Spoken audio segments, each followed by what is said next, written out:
Buenos días, buenas tardes o buenas noches según corresponda. Mi nombre es Jenny Tatiana Rativa y a continuación les voy a hablar sobre el síndrome de Leschnaia. Esta es una enfermedad metabólica que está asociada a los ácidos nucleicos, que son el ADN y el ARN. Esta enfermedad se debe a la alteración de una enzima del metabolismo de las purinas, que es la hipoxantina guanina fosforribosiltransferasa, que se abrevia como HPRT. La enzima se encuentra en el cerebro y tiene mayor actividad en los humanos, fundamentalmente en los ganglios basales y en la catalización y conversión de la hipoxantina a inosina 5-monofosfato. La HPRT es un polipéptido de 217 aminoácidos que está codificado por un gen situado en la región del cromosoma X. La ausencia total de esta enzima ocasiona que exista una acumulación de ácido úrico en el organismo, que es el producto final de la degradación de purinas, que para el caso de los ácidos nucleicos son las bases nitrogenadas adenina, hipoxantina y guanina. En cuanto a la ruta metabólica que afecta a este síndrome, encontramos que la enzima HPRT cataliza las siguientes reacciones.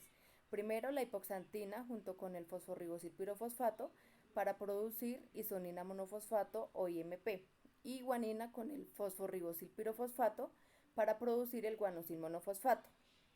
Entonces, al estar carente la enzima del HPRT, eh, lo que lo que ocasiona es que se afecte la ruta metabólica de vía de rescate de las purinas, por lo que se empieza a acumular el PRPP, que es la coenzima que se necesita para poder pasar la hipoxantina y la guanina a monofosfato de inosina y guanosina.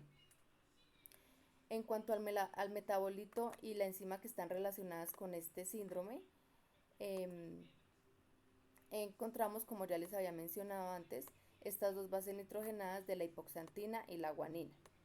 Entonces, como podemos ver acá, se hace el reciclaje de estas bases nitrogenadas poniéndolas con el PRPP para poder producir la isonina monofosfato o el guanosil monofosfato. Entonces, para el reciclaje de estas dos bases nitrogenadas, la enzima HPRT, cuando falta completamente, lo que hace es producir el síndrome de Leschnaia. Entonces, cuando esta enzima no está presente aquí en este proceso del reciclaje de las purinas, eh, lo que ocasiona es que no se utilice el PRPP para poder hacer el reciclaje de las purinas como debería ser, por lo que se empieza a producir la activación excesiva de la glutamina PRPP aminotransferasa, es decir, que hay un incremento excesivo de la síntesis de novo, que es la síntesis de moléculas complejas a partir de moléculas más simples como azúcares o aminoácidos. Esto en contraposición al reciclaje después de que se lleve a cabo una degradación parcial. Perdón. Por lo tanto, ocurre que haya una producción excesiva de catabolitos de las purinas, que es el ácido úrico, y este es el que produce todas las alteraciones que están presentes en este síndrome. Ahora, en cuanto al efecto bioquímico que puede tener este síndrome, eh, encontramos que hay una afectación en cuanto a la forma en la que el cuerpo produce y descompone las purinas, que son una parte normal del tejido humano y que ayudan a conformar la constitución genética del cuerpo. Esto se debe a la total ausencia de la actividad enzimática de la hipoxantina fosforribosiltransferasa.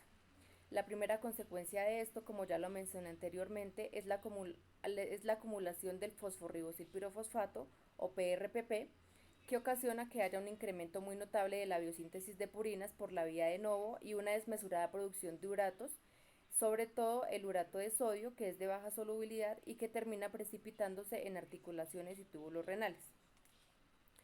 En cuanto a los síntomas o sintomatología de este síndrome, eh, encontramos que las principales características o las que son más dramáticas en este síndrome se manifiestan en la primera infancia, más o menos en el segundo o tercer año de vida, en la que los niños presentan conductas autodestructivas.